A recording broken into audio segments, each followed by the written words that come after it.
Shooter Breeze topic number 1 says the main ingredient is Africa. This takes us to YouTube. Let me share my screen and make sure you guys can see it as well. Yes, sir. So this is from I Never Knew TV. You know, I got to shout them out too. I appreciate the fact that they took the music off. That music used to cause copyright strikes all the time. So they took that off, and instead they're showing that they have an app, which is pretty impressive. That's something I want to work on in the future as well. So again, Shooter Breeze number 1 says the main ingredient is Africa. Wait, before I go there, let me bring in Buana. Buana, how are you this week? I'm good, Coco. I'm doing some baking right now, so that's why I'm late. So I'm here though. I'm here. So whenever you are ready for me, I'll be here. I'm listening. All right, cool. Thanks for coming through as always. So we'll watch the video and then we will discuss it. I never knew TV.com cuisine and their palate.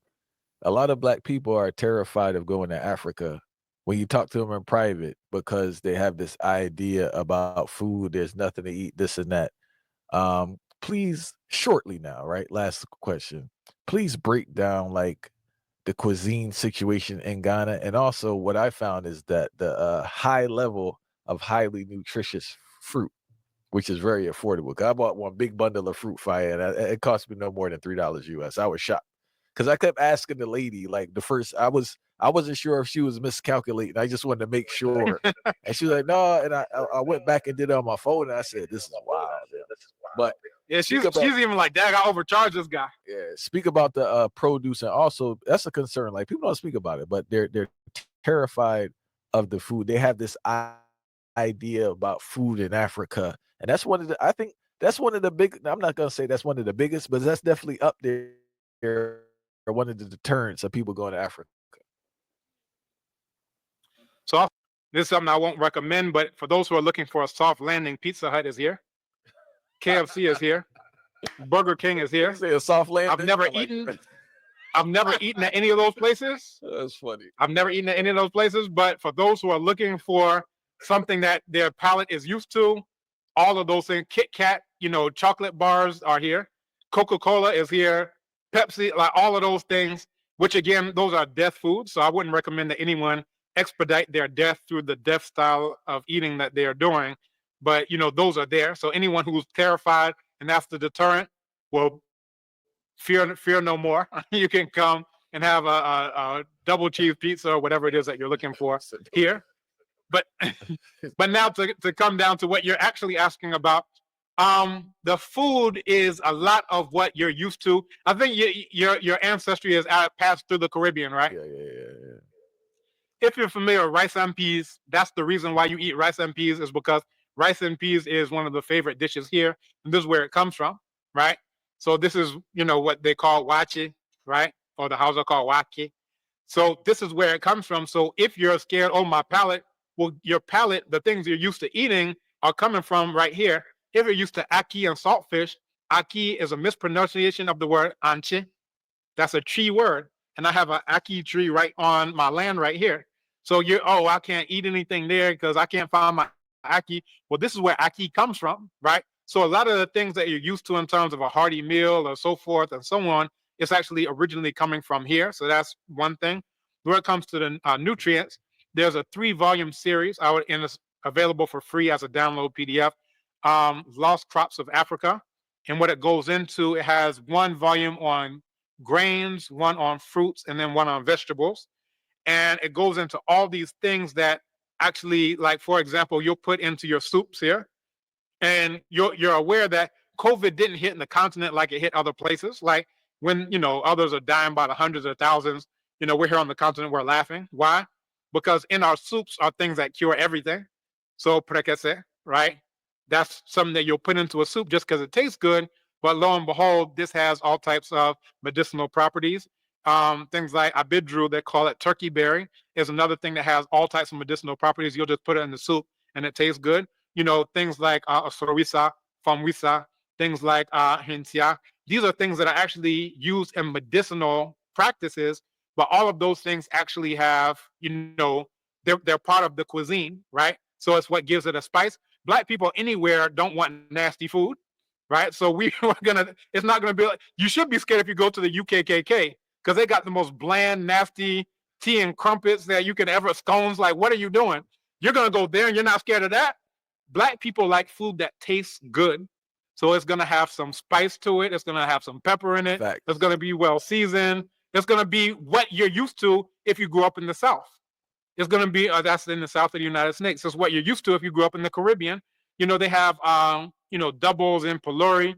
If you're used to that, you're gonna be used to pincasso, right? You're gonna be used to kose, right?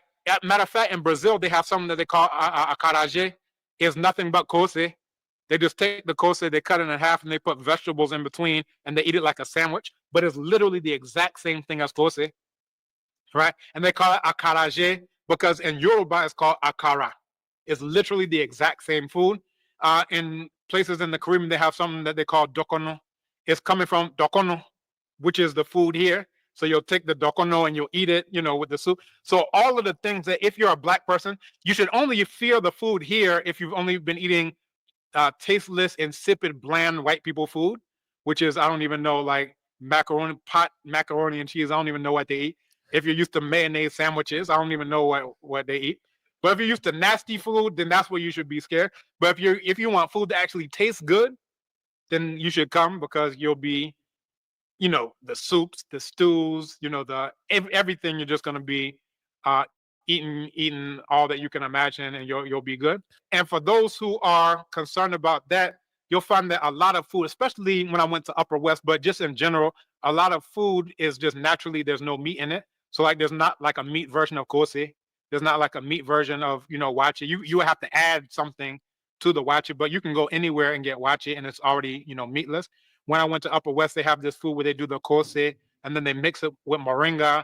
Like a lot of the foods here. And it's interesting that there's this expression where they talk about mopping the floor instead of turning off the tap. And that comes from this white guy called Burkitt, right? When they talk about Burkitt's lymphoma. So he, at one point, I think it was sometime in the 40s, he was stationed in Uganda, and he was seeing so this is a doctor, right? A medical doctor. And in Uganda, he was seeing that the Black people there, they go to the bathroom, they defecate to the toilet, like sometimes 2-3 times a day. And this was mind-blowing to him, because in the UKKK, where it came from, if they defecate once a week, they're doing a lot, right? They're compacted, they have constipation, because what are they eating but bread and cheese and meat, and that's it. Facts. And what he came to was, these people they're not eating much meat, or sometimes they're not eating meat at all. You go to Ethiopia, you have the bayanetu, it's a whole tray of food, there's no meat in it whatsoever. Right. But he saw that the people are eating so much fiber that it keeps them regular, and they're able to defecate in the morning, defecate at night, and they're just like this. So he took that idea that, the reason for a lot of the diseases that they're suffering from was diverticulitis, whether it's colon cancer, all of these things that they have in the UKKK is because of their diet. And this was like a revelation. And what he came to is like, what they're doing is that they're prescribing drugs. And he said prescribing drugs is like mopping the floor because it's flooding. What you should do is go to the source and turn off the tap. If you turn off the tap, then you don't have to worry about it. But if you just keep mopping the floor, then more water keeps flowing, and you're doing something stupid. It's never going to end. So what he said is, because all of these things are metabolic, because all of these things in terms of diseases are coming from the diet, if you change the diet, then you don't have to worry about the disease anymore. And that is now very clear. People know that your sugar intake is somehow related to the diabetes you have, right? Your double bypass surgery that you need, and your heart attack is probably related to that KFC and Pizza Hut and Burger King that I was mentioning earlier. So it's like people now see cause and effect with those types of things. But, nowadays, because like after quote unquote colonialism, quote unquote, I would say, Black people here are now trying to eat like the colonists were eating. They're eating high on the hog, right? So basically what's happening is a transfer of diets. So because of Burkitt and like that revolutionary, idea he had of let's eat like the Africans, that's his thought. now they're eating a lot more of the fiber and the fruits and the vegetables, whereas that's not the UK diet. Is bread, is potatoes, is meat, is cheese, and that's it. Yeah. Basically, right? That's all they're eating, and that's why they have all those diseases. They got gout, they got everything, right? And meanwhile, we were disease free. Now we've taken the diet that they used to have, which is, oh, I'm just trying to go to KFC every day, and then I want to show my girlfriend, look at how rich I am. I'm eating at KFC and Burger King, and now we're getting the diseases that they used to have that we never had before. So you'll find, now people are drinking powdered milk, and the more women are taking in powdered milk, now they're starting to get fibroids, and they don't know why. That was unheard of in the late 90s. But as soon as all these powdered milks started coming in, now they're having all of these, lactose intolerant symptoms. They're having, a lot of these things, like I said, the cancers and things that never existed before. So we've taken a quote unquote white way of eating to show, look how civilized I am now. And they've taken a black way of eating, and now, we're all messed up. And as a matter of fact, I think I mentioned this in the last interview, many Ghanaians, especially in the south of Ghana, they don't eat any indigenous Ghanaian food, little to no. And the reason being is that the things that they think is Ghanaian food or is indigenous to them is actually brought by the Portuguese. So, for example, plantain isn't indigenous to Ghana, it's indigenous to Southeastern Eurasia. How many people knew that? I didn't. Cassava isn't indigenous to Ghana. Kelewele, right? So cassava also isn't indigenous to this continent. It's indigenous. You'll find it in, Central America. They call it manioc and so forth and so on. Corn, what they call maize here, is also not indigenous here. That's also Mexican food. That's why they have corn tortillas and so forth. And that was brought, over by whoever, Portuguese, so forth and so on. And even the names of them in our languages tell you that a lot of these things are indigenous. So you have abe, which is palm tree, and you say abrobe.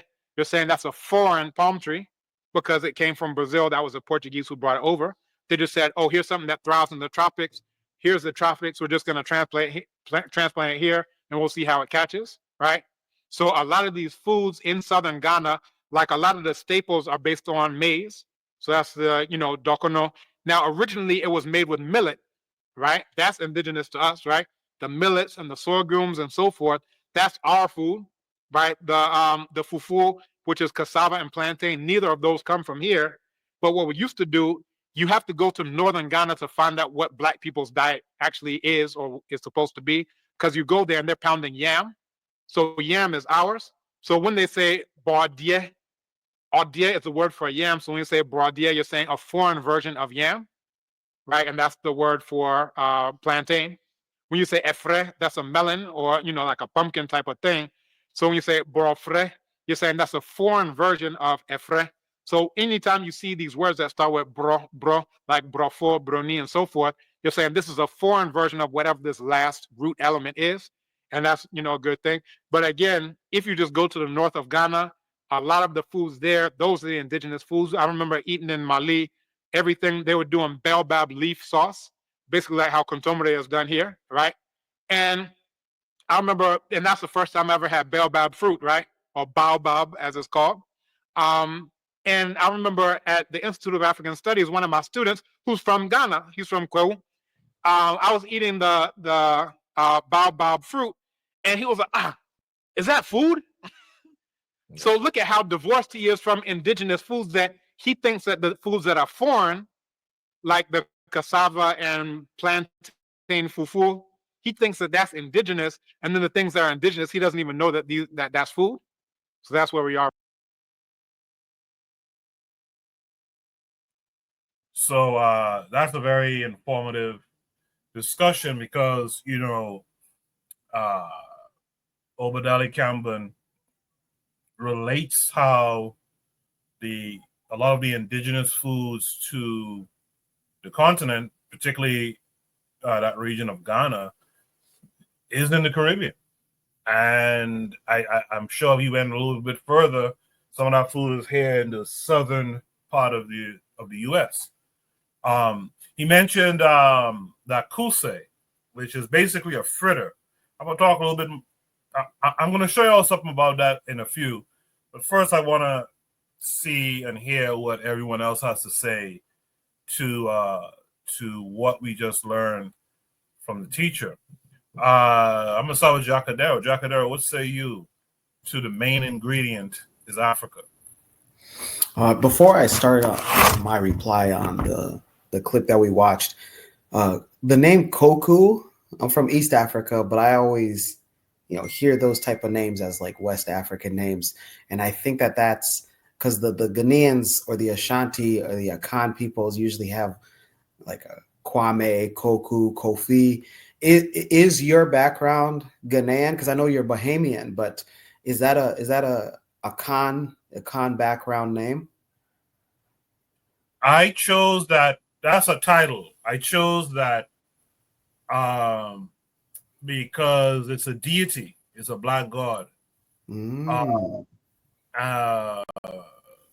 I'm trying to remember which country it's from, but that's why I chose it. It's a title that refers to a black god. Gotcha. So that's why, yeah. That's powerful.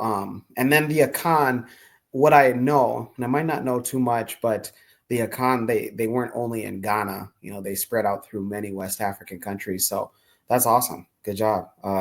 So based on what he said. Side note, my government name is an Akan name. I'll just say that. All right. Look at that. Look at that. And you just had to let us know that, huh? You have to let us know, huh? I did.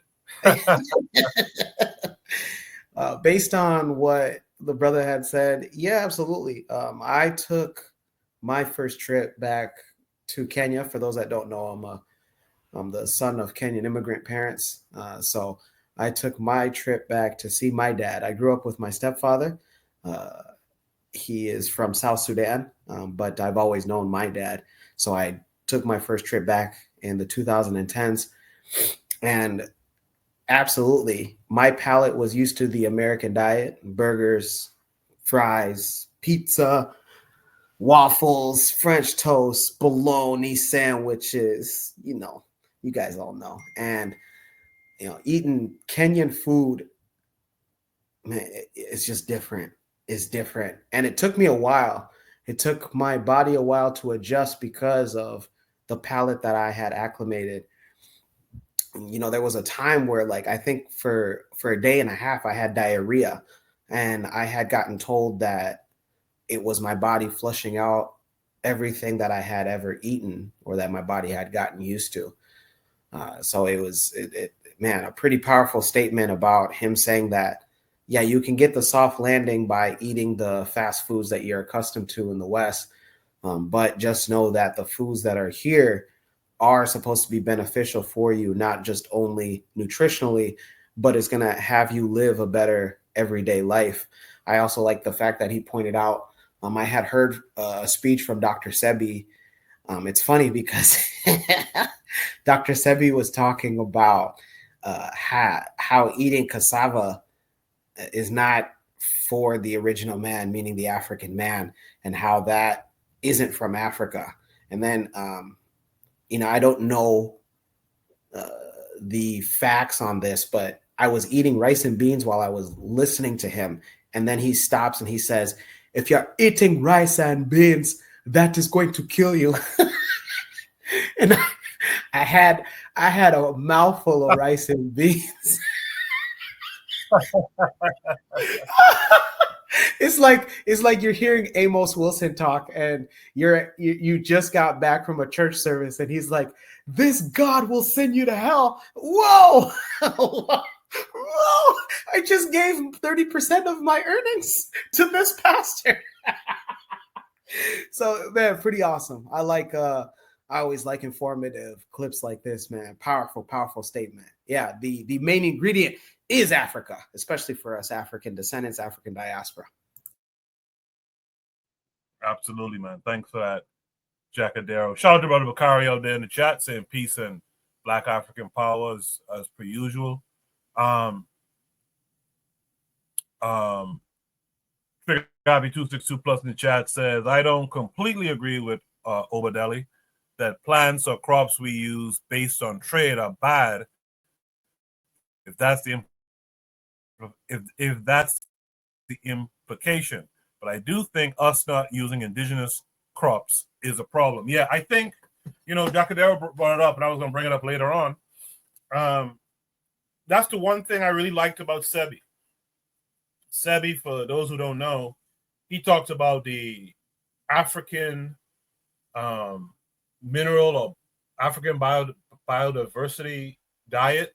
I forget how he put it. I think it was the African biodiversity diet. But he talked about, like, we're supposed to be eating, like Cameron mentioned, like millet and sorghum and stuff like that, not oats and cornmeal and all that kind of stuff. That's not our food. Corn is, that's the Mexicans and them eat that stuff. You know what I mean? But we adapted it. But we should really try to get back to some of the meal type foods that we used to eat, and it's so simple to do it. I was recently reading again the book How to Eat to Live, and one thing that Elijah Muhammad mentions early on in the book, he says these things like these heavy foods like the potatoes and some of the rice and stuff like that, and the breads and stuff, he said that's too heavy for our makeup. And that's why we suffer these sicknesses and stuff like that. That diet, right, is really a diet for people up in a cold climate type thing. That's not really for us. And I think that's something that we gotta really, and shout out to the NOI who practices it. We gotta really talk about our diet in terms of any being organized and pushing back against oppression and trying to gain power, etc. With that said, though, let me hear from the 4Kast. The 4Kast would say it. Well, I appreciate what y'all brothers said, and even though I'm not as educated on this subject, and recently I met going out with somebody who like put me onto this new African restaurant. I had iguzi soup and they had like goat meat in it and fufu and all of that stuff, and put me onto this African restaurant that I didn't even know existed. You know what I'm saying? So like I can definitely appreciate it. And I don't know if you would be like, how he say breaking you in, like with the fast food, like to break you in, like could it be worked the opposite way, like you? Because I understand like how it is sometimes when you go to these places, they be like, oh, well, that's not the real thing and that's not whatever. But also it can help break you down. But I do think it's important. And like Koku is just kind of mentioning it, and shouts out to like the name, I never know that, but like you was mentioning, and that's why like I think like I'm saying race is a real thing, you know what I'm saying? Because our bodies process food and process different things differently, and we need different things for us to sustain ourselves. And then I look around and I get where our culture from coming, like, because even when you say eating here, it's still like we come from a place where we was getting the worst of all the foods, you know what I'm saying? And even up in the 80s and 90s when I'm coming up, because I'm still like hamburgers and all that stuff, but like more people around me is like at least on the vegan stuff, and they might not be on the right track, but they on a better track, because we come from a place where it's like eating like chitlins. Like Bakari probably got some bad chitlins and messed his head up. I don't know, but we come from that place. But it's like.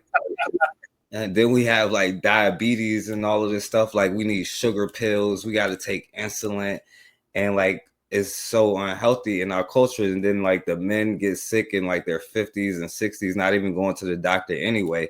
But that's one of the most important things is like what your diet for your energy, for you to do anything in the first place, for you to be able to focus, learn, anything like that. If you're hungry, like you're not going to be able, just like if you want to get people to like get on this stuff, they're not going to be able to do it if they're hungry and tired, and they're going to do whatever they can for like whatever food that's out there, and it's already like we're not educated on the diet. We just take what we can get and don't think about it. You know what I'm saying? You just go to the corner store and get like some fried chicken or something, like, and them Arabs be doing all kind of stuff with the fried chicken. Who knows what, you know what I mean? So, I do think it's better that more people have a bit more spotlight on eating more healthy. You know, I think the younger generation is better, definitely, as far as that goes, than the older generation. But I agree that like foods in that area probably are better for our bodies because like that's just how stuff developed. Like we didn't come from like a cold climate, like where I guess mayonnaise sandwiches were good. You know what I'm saying? So I'll just pass the mic right there though. No, good stuff, 4Kast. Yeah, absolutely. We gotta, you gotta think about how the world was, and it's like you grew up in an environment, and that environment was your sustenance. When you were removed from that environment, or you had some invader come along and bring shit in like cassava. Now, cassava is like a big deal in the continent and in the Caribbean, but when you study the history of it, that's literally some food that was brought in, like Cameron talked about, from the Portuguese to give Africans who were enslaved more energy to do work for their enslaver. And that kind of food, those starchy tubers and stuff like that weren't really for you. You didn't have you didn't have need for it, and it shows because it wasn't even from your part of the world. You didn't grow up with it, and that's something that we have to think about, I do believe. With that said, Anthony, the main ingredient is Africa. What say you to it? First of all, how are you doing, Anthony? Yeah, peace, man. How you doing, Coco? What's going on? Good. Thanks for coming through. Hey, all right, what's up, 4Kast and Jagadero? Peace to y'all brothers too, man, and everybody in the chat. What up, my brother? Peace, yeah, Anthony. Peace. Peace, everybody. Yeah, man. Coco, first of all, I will say, yeah, that's a great topic, and I'm glad that Coco brought up those books, man. How to Eat to Live. I got that book too, man. It's a good book. I read it all the time. About Elijah Muhammad, How to Eat to Live, a great book. But I would like to say this up. Okay, before we get first thing, yeah, I love the prompt, and you know what I'm saying, and Dr. Kim Bone, he's one of my guys, man, and I'm like, every now and then he might say a couple of things that I don't get out with, but for the most part, he's my guy, and he's a good go-to guy to break down a lot of that history, that food history, about our food, as African people, as Black people. Well, okay, I want to say this. Okay, sometimes, Coco, sometimes, how two things could be true. You know what I'm saying? Okay, say like in How to Eat to Live, or according to Dr. Sabi, in his ideology, and look, in the first place, let me say, I know I'm not an expert in food, I mean, in the science of food like they are. What I'm saying, sometimes, sometimes I think even our grace can miss the mark sometimes. You know what I'm saying? And, they can have a misunderstanding of certain things. What I'm saying is, like, when you talk about the rice, Coco, Africa's been cultivating rice for thousands of years. You know what I'm saying? It's a strain of rice that comes from Africa. I know I ain't talking about the cassava and other stuff, but I'm saying Africa's been doing rice for thousands of years. And I think that Africans outside of Africa, all over diaspora, especially here where I'm from in the southern part of the United States, we got that from Africa, man. And we big rice eaters. And I'm not saying whether that's eating too much of anything ain't good for you. What I'm saying, but I kind of push back a little bit on the rice part necessarily because, I think that's something that we've always did, that we've always eaten. So I don't think, we could put that in. We know what Dr. Sabi was saying about it, but and I know I'm gonna do some more studying. I'm gonna do some more. I love rice, but I'm saying, foods like some of how they were saying about the African Americans, whoever asking about the food in Africa. I mean, to me, I'm like, man, growing up where I came from. I mean, I grew up from where I'm from. When I was young, and I can remember my parents, my grandparents, we always had a healthy diet. We didn't have no sickness. We ain't had none of that stuff. I think all of that stuff happened when people came up with fast food and, you know, in these restaurants, hamburgers and fried chicken and chicken places. No, I mean, not to say that certain things like 4Kast love to talk about the chitlins. You know what I'm saying? But I mean, I just remember seeing none of this stuff when I was small, like among my people, like from at the country. I started seeing this with people like here in the city, when we started eating all that fast food. But like, I mean, black people, come on, man, you know good and damn well. I mean, ask about is food in Africa bad when that very food, that's the stuff that we ate. We call it soul food. Black eyed peas, that come from Africa. In Africa, I mean, in New Year's, what we do for New Year's, we cook black eyed peas and greens and talk about and say it's going to bring what? Good luck. In Africa, in West Africa, in Nigeria, among the Yoruba people, guess what? They cook black eyed peas, and what is it's symbolic of? Good fortune. I mean, that's something that we already had. You know, a lot of times I think we just don't know how African we are. You know what I'm saying? And then we got to deal with, you know, our minds have been played with, you know, the hate everything African and the despise everything African, you know, until it's to the point that we want to say, well, baby, what they food like? You know what I'm saying? You've been eating their food for 300-400 years. Eating rice, you know what I'm saying? Eating black eyed peas, eating other beans, eating greens. They cook greens in Africa too. They've been doing it. You know what I'm saying? Right now, I'm cooking gumbo tonight. You know what I'm saying? Gumbo, that's right out of West Africa. You know what I'm saying? That's right out of West Africa. I mean, the word gumbo means okra. No, we've been doing that. We brought that with us. And so, 4Kast, I like to ask 4Kast, how is that a goosey, man? Because, I mean, I love it. I got a restaurant right up the street from me. How you like that a goosey? Yeah, I crushed it, bro. I crushed it. Yeah, that's a goosey. But I would suggest you the pepper soup and the pepper soup with goat in it, or some of the okra stew. You'll love that. But yeah, man. I mean, it's just like it's kind of ridiculous, man. But it's like, no, it's that disconnect, man. You know, we lost a lot of knowledge, you know, of things. You know, because like I say, I grew up, we didn't have all that sugar, man. You know, from out the country, you know, all that food with all that sugar. And we ate fruits. We grow fruits. You know what I'm saying? We had raised our own chicken.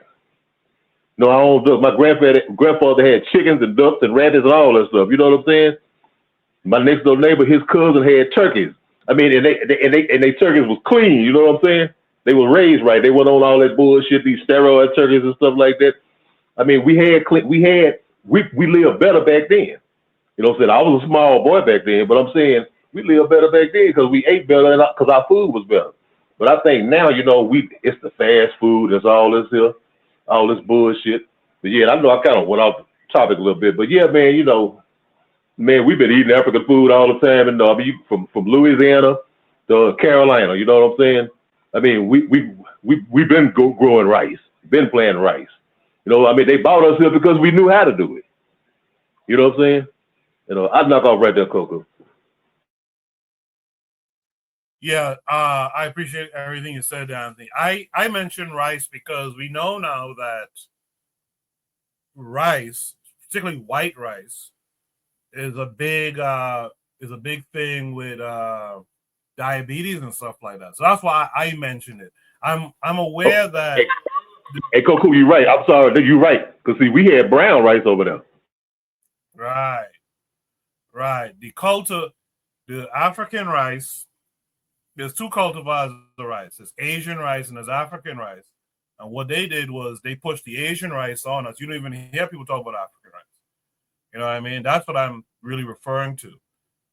Basically, what I'm saying is we need to eat more of the foods from where we originally come from.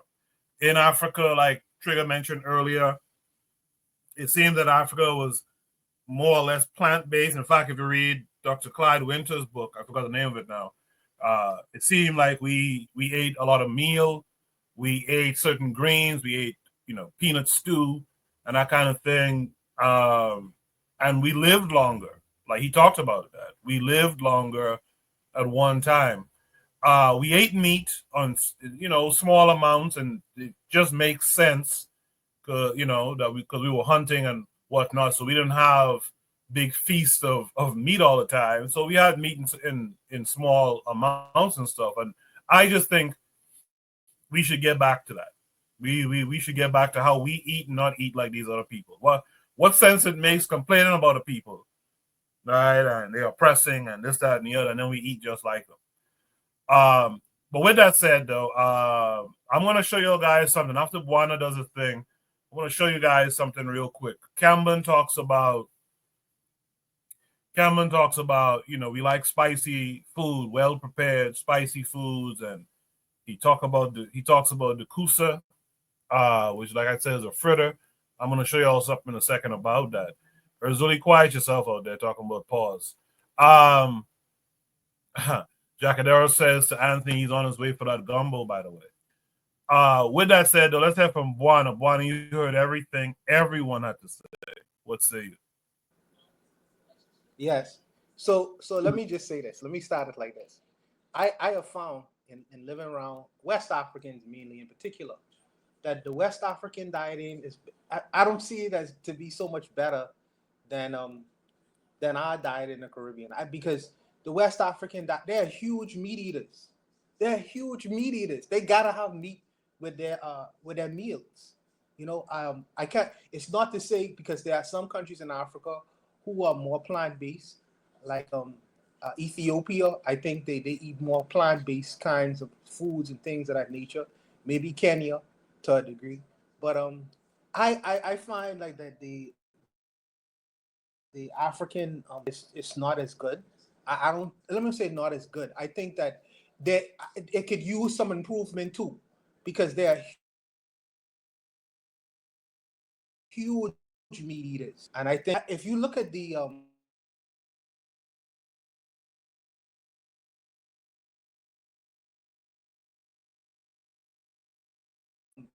Buana, you're cutting in and out. Buana, you're kind of cutting in and out. Can you hear me now? Yes, I can. Repeat that. Okay. Yeah. So if you look at the life expectancy rates of people in the West Indies in comparison to people in the West and West Africa, it's comparatively the same, because we are generally eating almost the same kinds of foods. So I would say that maybe in Japan have a good diet where a lot of their foods are seafood-based diets or vegetables and stuff like that. But our West African diet, as we know it, could use a whole lot of improvement, if we're being honest. It could use a whole lot of improvement. And not for nothing, you know, and I ain't trying to diss my brothers, you know, but the millet stuff, I was eating some peas and rice the other day, right? Just today, peas and rice and curry chicken. I'm not trading my peas and rice for no millet. You know, I can leave that ugali stuff to some people in Nebraska, because no matter how much curry gravy you put on ugali, it's gonna taste like ugali. I want my plantain. By the way, I didn't know plantain was from the south of Asia. That's news to me. Now that's something that I didn't know. But for me personally, what I could get away with, I try to get away with. Yes, I can improve my own diet. Yes, how to eat to live is good, because the Honorable Elijah Muhammad talked about fasting, which I feel is a good feature, you know, which I believe all Black people should invest in. Fasting. I think fasting is an important feature in going forward and how we eat, because we can't always continuously overwork our system. It has to take breaks. So I think that fasting is a good nuance. But as far as the foods and stuff like that, yes, we should get back to some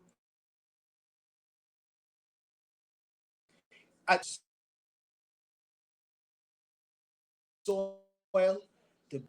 But if you far away where your food is processed, your food is, you're getting it from different kinds of places, sourcing it from process, high chain, commercial chains, and grocery stores like that. The further you get away from the earth and the soil, the sicker you probably become when you eat that kind or ingest that kind of food. So I agree with that. But I believe that all our foods all our diets, whether you're in the coast of West Africa or in the Caribbean, most of our diets leave much to be desired. And we need to include more greens in our diets and different kinds of things. But I have found in living around West African brothers that they are huge meat eaters, bro. I gotta tell you. So I don't know if that's the main ingredient, but I think that all of our diets we need to really take a second look at and how we choose to eat and live. I'm surprised that gout ain't a big feature in West Africa because they're such large meat eaters. I'm surprised they don't have gout issues. Maybe because they are closer to the soil. But I know that is a big feature here in the Caribbean because a lot of the foods is processed. They have gout. You know what I mean? After a certain time. So there's a myriad of different kinds of issues. I do believe that we really do need to take a second look across the board there, Coco. Yeah, boy, I need you to tighten up on your sound there because you're cutting in and out a little bit there. I'll go ahead and come back. All right. But also, I think Trigger Happy hits the nail on the head. I was going to come in with this point. He says, pay attention to what Obadali said, too. It depends on the West African. It may be different sometimes with the coast. Some communities are fishermen, as well as some are pastoralists. Some eat grain. So I would agree that the West African diet today, we're not comparing ourselves to today's West African diet because Campbell just said himself, you got Burger King, you got McDonald's, you got KFC, you got all that shit there. So we're not comparing to the modern West African. We trying to get back to who we were originally. And that style of eating is what's important. I also got to say, it's kind of interesting how much we will cling to this side diet, this American type, European style diet. When people are telling you, hey, man, eat this way, that's more in line with who you are as an African person. But we will fight. We're like those slaves who held on to the porch banister and didn't want to leave the plantation when they said, hey, you're free to go. Like, we got to give up some of this shit. But with that said, Brother Bakari just joined us. Bakari, what say you? How are you doing?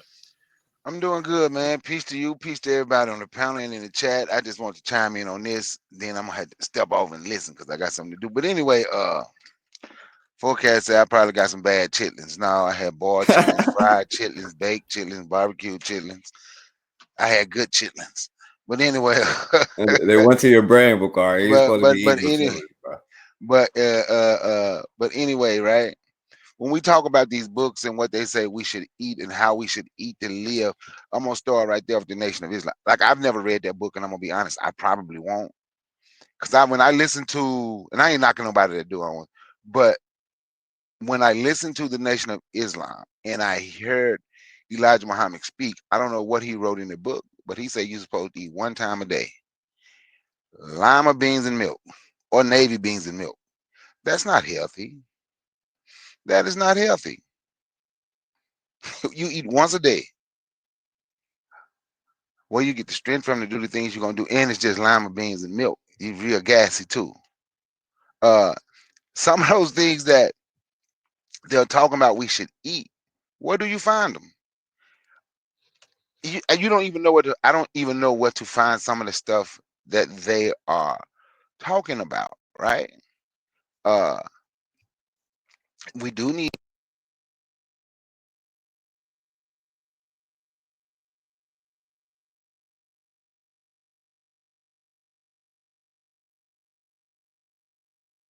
All right, looks like we lost Brother Bakari. Brother Bakari, come back up.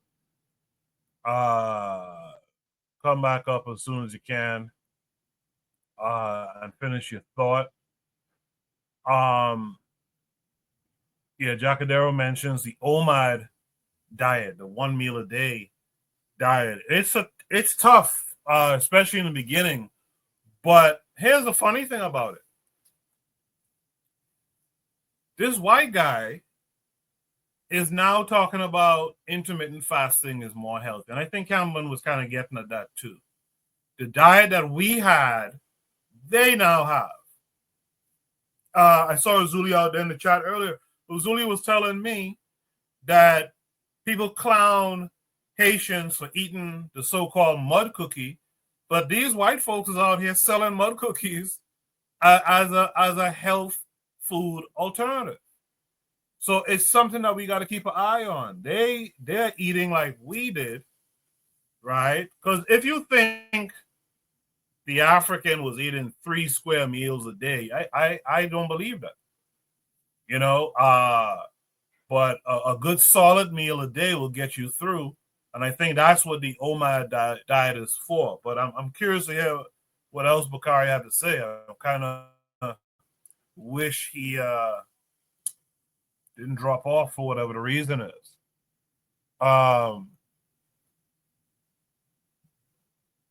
right. So while we wait for Bakari to come back, let me share this other part of the prompt with you. So this was a separate prompt that was submitted, but I think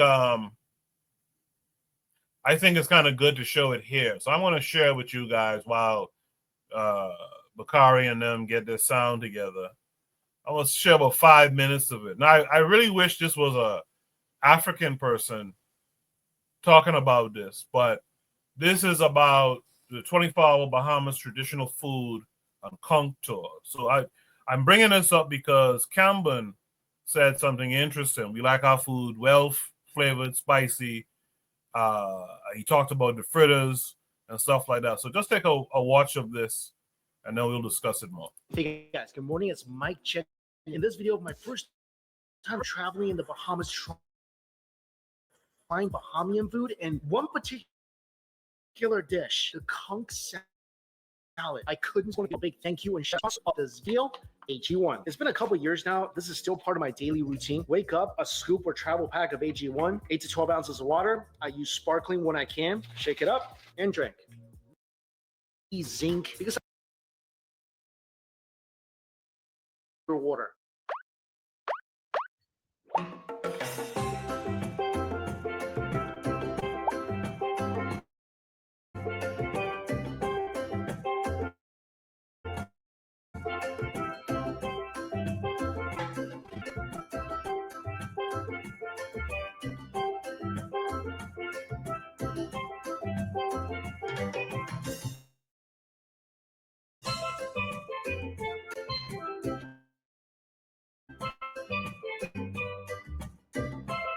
Welcome to the Bahamas. Now.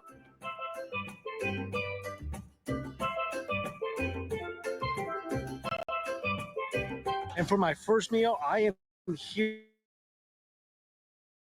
at Fish Fry Road. And this blog is littered with little. And when you come to the Bahamas, one of the things you have to try, the national food of this country, conch. And they make it in all sorts of different ways. So here I got conch fritters, 6 giant golf ball sized conch fritters, piping hot. This is so freaking good. Outside crispy, fried, perfectly golden with such a satisfying crunch. The inside completely contrasts that with its tender and slightly chewy interior. The conch itself is so succulent and tender, slightly sweet, mildly briny with a hint of flavor of the sea. Also, the fritters themselves, tons of herbs and seasoning. There's so much flavor in this fritter alone. And that is paired up with tangy, spicy, creamy dipping sauce that adds additional zesty flavor to these fritters. From flavor to texture, this thing has it all. Oh, so good. This is the crack conch dinner, where tartar sauce, side of rice, plantain, and mac and cheese, which is another national dish here in the Bahamas. Cracked conch, basically conch cracked open, chopped up, deep fried. Try this on its own. This is freaking outrageous. Conch itself, if you never had it, it's kind of like a cross between calamari and a scallop. This is definitely the best conch I've ever had. It's slightly sweet, and you get a little slight aroma from the ocean in the best way possible. But this thing, crunchy on the outside, succulent, deliciously tender. Conch meat on the inside. Eating this, I feel like I'm tasting conch for the first time. Chase it with some rice and beans.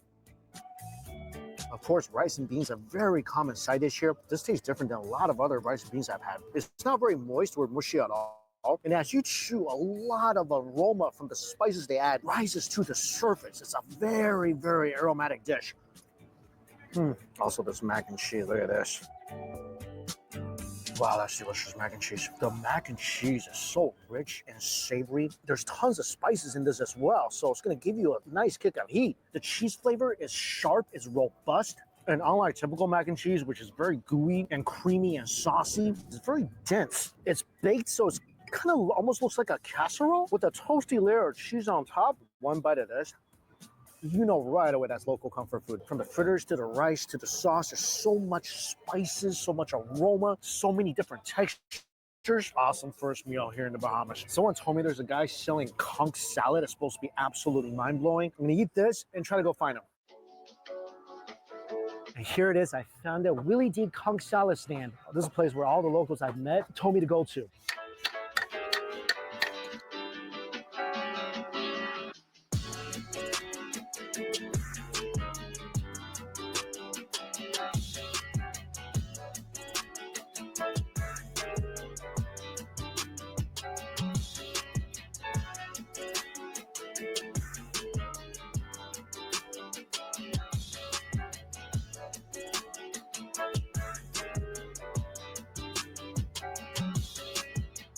This is it.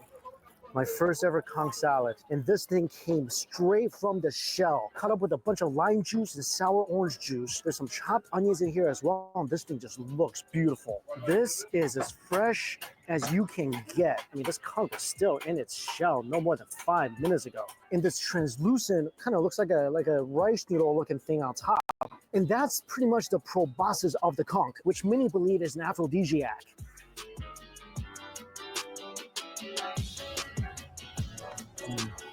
Absolutely phenomenal. This thing delivers a medley of bright and tangy flavors. The fresh conch meat itself has a really delicate oceanic flavor in the best way possible. It's slightly sweet, a little bit briny, and then that is beautifully contrasted by the sharpness of the fresh lime and sour orange juice. And that basically cooks the conch in a ceviche-like style.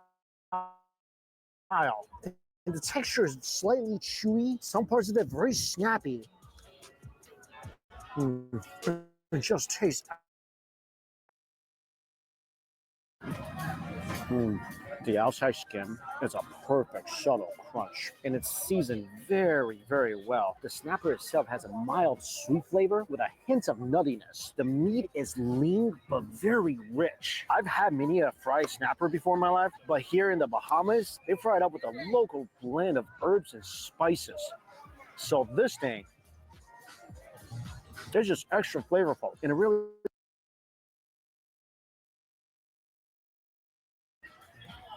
And to be able to eat this while staring out at some of the clearest waters I've ever seen, it makes this taste even better.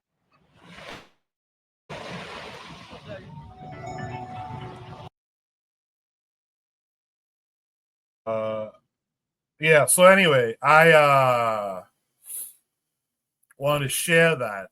I want to share that because someone posted that as a prompt. And I figured it fit in with what we're talking about. It's basically what you're seeing. A lot of that is you could tell it's an African base of food that's been adapted to the situation of being on an island. I will say though, for some of you in the chat, this is not everyday food for Bahamian people. This is more so touristy food, if we're being honest. This is like how do I put it, man? This is not everyday food. This is like almost like going to KFC kind of. At least in how I grew up. This is not everyday food.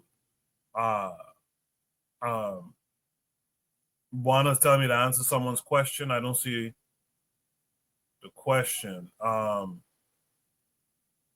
But I'll go through the comments in the section. We got Brother Bakari back. I want Bakari to finish his thought before I get any last thoughts on this prompt. Bakari, finish your thought. Yeah, like I was saying, like some of that stuff, I don't even know where to find some of that stuff at, right? I understand we should eat better. I do understand that this diet that we adopted, that was forced on us, a lot of it, most of it is not good for us. But we had starchy foods in Africa, West Africa as well. You can look at the fufu today. It's a starchy food. We didn't have potato, but we had the fufu. We did have a type of rice. But one thing I noticed, well, I ain't gonna say I noticed because I haven't read the book, but when I hear people talk about what we should eat to make us more healthy, we very seldom talk about the type of exercise we should be doing. Now, trust me, I know I'm not supposed to be eating. I just got hard-headed when I got a little older, but my working out, we need to talk about the working out, the running, and all of that. It goes with the diet. So when we're talking about the diet, let's not leave out the exercise in that part of taking care of your body, because if you take care of your body will take care of you. So look, I'm not against what they're saying about the diet. I just don't know. Like Bawana said something about a millet. I never heard of a millet till Bawana said it. I wouldn't know where to find that. We didn't have that in Mississippi. I don't know what that is, but I'm not opposed to it. We should want to eat better. We should want to have our situation better so we can be more healthy. But I just want us to add a little working out into that. And on that, I want to come back and finish that. But like I said, I'm going to be able to listen offline. I ain't going to be able to talk. Thanks for letting me speak. No problem. I appreciate that. Yeah. I went to a interview session and a concert here in Brooklyn last night with the group Dead Prez. Drop a 1 in the chat if you guys are familiar with Dead Prez. And the brother Stick from the duo, he was talking about and reminding people how, 20 years ago, he had that thing called fit hop, and how that's important in movements, etc. And just a side note, he was talking about the reason why they made music is because they felt like activism and movements need a soundtrack, right? Yes, one thing about music, when it hits, you feel no pain, right? That's a Bob Marley bar, actually. But they used it, right? He was talking about how like movements and activism needs like a soundtrack. So they thought they would be that soundtrack to the activism at the time. And this is back in the day when they came out. I was still an undergrad, and they were a part of this Malcolm X grassroots movement, which I used to go around too. And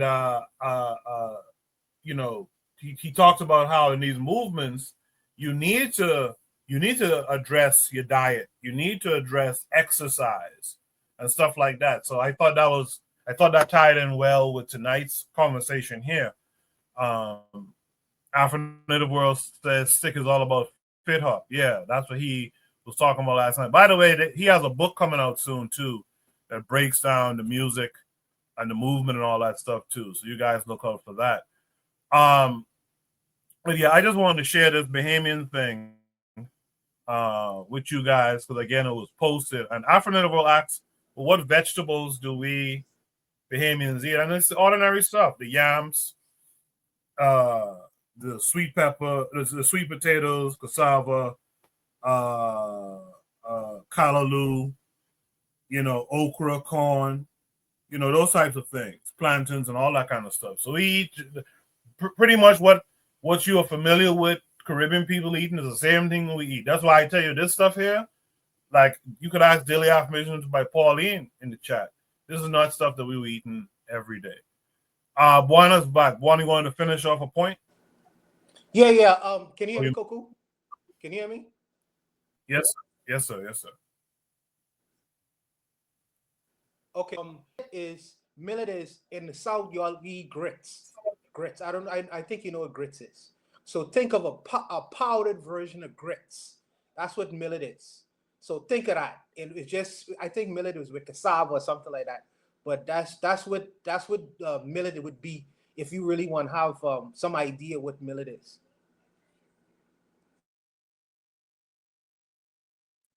Yes, indeed. Aki, that's kind of an imported thing. When I was small, you would see aki trees, even breadfruit too, to a certain extent. You would see them around and stuff like that, but a lot of people didn't really eat that.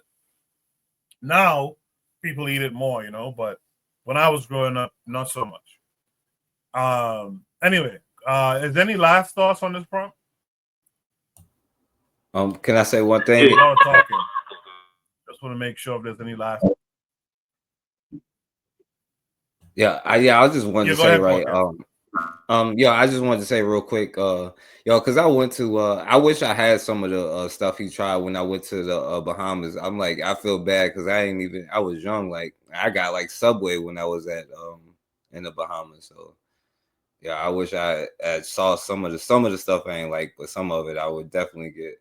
But you said it's not normal. It's not like a regular. It's like going out to like a nice restaurant or something. It's like Daily Affirmations by Pauline just said it. Like a lot of that stuff with the macaroni and all that stuff, that's more like a Sunday dinner. It's a Sunday dinner. A lot of stuff you see here is more like, it's more like a Sunday dinner, or you go out Friday night, Saturday night or something. You know, you go down by the fish fry or something like that, and you would eat this kind of stuff. This is not everyday food. This is not everyday food. Gotcha. Yeah. Is there any other last thoughts by anyone? Yes, sir. Now, let's go to Shoot the Breeze topic number 2. Yes, sir. Coach? Yeah, go ahead. Okay, yeah. I think you pretty much had answered one question, because I was just going to say, you know, if I'm an everyday regular country person, say on the island of Bimini somewhere, what would my everyday food, that I would eat? I would say, I imagine fish probably is a large part of the diet, isn't it, Coco? Probably fish. Yeah. Yes, sir. Fish is a huge part of the diet. In a place like Bimini is a fisherman's island. Yeah. Well, that's why I wanted to ask, you answered it pretty much about what would the regular, everyday meal for a regular Bahamian be, as opposed to the touristy thing. I wanted to ask you that callaloo, I never had it. I want to try. It's kind of like greens, though, isn't it? Yeah, it's greens. It's greens. It's just greens. Yeah. I know. I was at a Jamaican restaurant when I was in Atlanta, and they said, "Man, you try the callaloo," and I was like, I didn't try it at that time. I said, it kind of remind me of greens a little bit. But yeah, and the last thing I want to say, another part is we need to stress also in our diet the importance of water, drinking water. Absolutely. Yeah, absolutely. Trigger asks an interesting question. I'm not sure of the origin. That's a good question, though. Is the Sunday dinner of British origin? Now, that's a great question. I don't know. Or is it just a term? I've heard the British talk about Sunday dinners. I've heard the British talk about breakfast more than anything, but that's a good question. It very well could have been like a Sunday thing. You tend, like in the Bahamas, and I want to say it's the same. In fact, I'm pretty sure it's the same in Jamaica and stuff too. You eat different on a Sunday. Like it's almost like a feast day kind of thing. I'll throw it to Buana if he had anything to add to that. I think it's an after church dinner. It's an after. I think that that's like okay. We celebrated and going to church now and showing reverence. So this is like would be, but that is a very good question. I don't know what the origin of that is. I really don't. Appreciate that, boy. Yeah, that's a real good question, though, Trigger. That's something to look into. Anyway, good discussion. Good discussion there. I appreciate everyone who participated in that. Make sure you guys hit the like button. And like I say, share the show in the event that someone else wants to come, someone else you know wants to come join in these discussions. We're going to change it up a little bit now as we head to Shoot the Breeze topic number 2.